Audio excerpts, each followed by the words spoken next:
24ရက်တလ2026အတွက်နောက်ဆုံးရဘောလုံးအားကစားသတင်းများ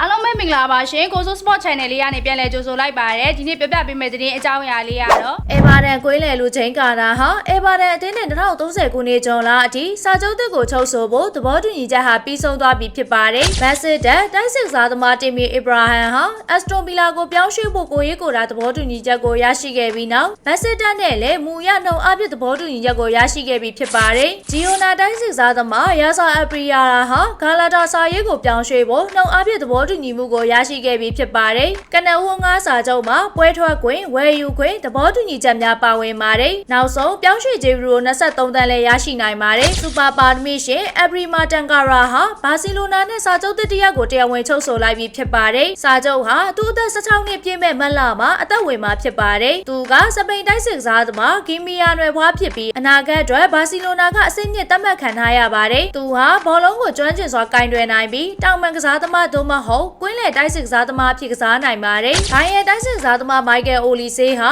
ပြီးခဲ့တဲ့ရာသီစချိန်မှစပြီး2026ခုနှစ်ဇန်နဝါရီလအထိဥရောပထိပ်တန်းလီဂ်5ခုမှာဂိုးပန်တီးမှုအများဆုံးနဲ့ဦးဆောင်နေတာပဲဖြစ်ပါတယ်။သူ့ရဲ့အနီးကပ်ဆုံးပြိုင်ဘက်များဖြစ်တဲ့မိုဟာမက်ဆာလာနဲ့လမိုင်းယာမဲတို့ထက်ဂိုးပန်တီးမှုပိုမိုရရှိထားပါတယ်။သူက28ချိန်ပြုလုပ်ထားနိုင်ခဲ့ပါတယ်။အိုလီဆေးဟာကစားချိန်ကဆာလာထက်850မိနစ်ထက်ပိုနေပြီးလမိုင်းယာမဲထက်900မိနစ်ထက်ပိုနေပါတယ်။ဘိုးသမဒေးဗစ်ရာရာနဲ့ဂူဂလီယန်ပီကီကာရိုတို့ဟာယခုရာသီ UCL ပြိုင်ပွဲမှာကလင်းရှိ9ချိန်ရရှိထားခဲ့ပါတယ်။အသက်32နှစ်အရွယ်ဝဟန်ကွင်းလယ်ကစားသမားဂွီရိုဟာဘင်းနီစီယာကိုပြောင်းရွှေ့တော့မယ်လို့သိရပါတယ်။ဂွီရိုဟာအလွတ်ပြောင်းရွှေ့ကျွေးနဲ့ထုတ်ခွာတော့မှာဖြစ်တယ်လို့ဆိုပါတယ်။စစ်စစ်စိမ်းမှုကိုစနေတနင်္ဂနွေမှာပြုလုပ်ဖို့အားလုံးစင်သင့်ဖြစ်နေပြီဖြစ်ပါတယ်။ Real Madrid ဟာမလက်ပြန်ဘီလာရီယက်နဲ့ပွဲစဉ်အတွက်မော်ရိုကိုတိုက်စစ်ကစားသမားဘင်ဖရီယာရီဇက်ကိုအာဖရိကဖလားပြိုင်ပွဲမှာအပြီးခေါ်ယူလိုက်တာဖြစ်ပါတယ်။ရာသီကုန်မှာမန်ယူကစားသမားဂက်စမီမီယိုထောက်ခွာမဲ့အကြောင်းနဲ့ပတ်သက်ပြီးနီးပြမိုက်ကယ်ကာရစ်ကကျွန်တော်မြောက်ခင်ကလေးကဆုံးဖြတ်ပြီးသားပါ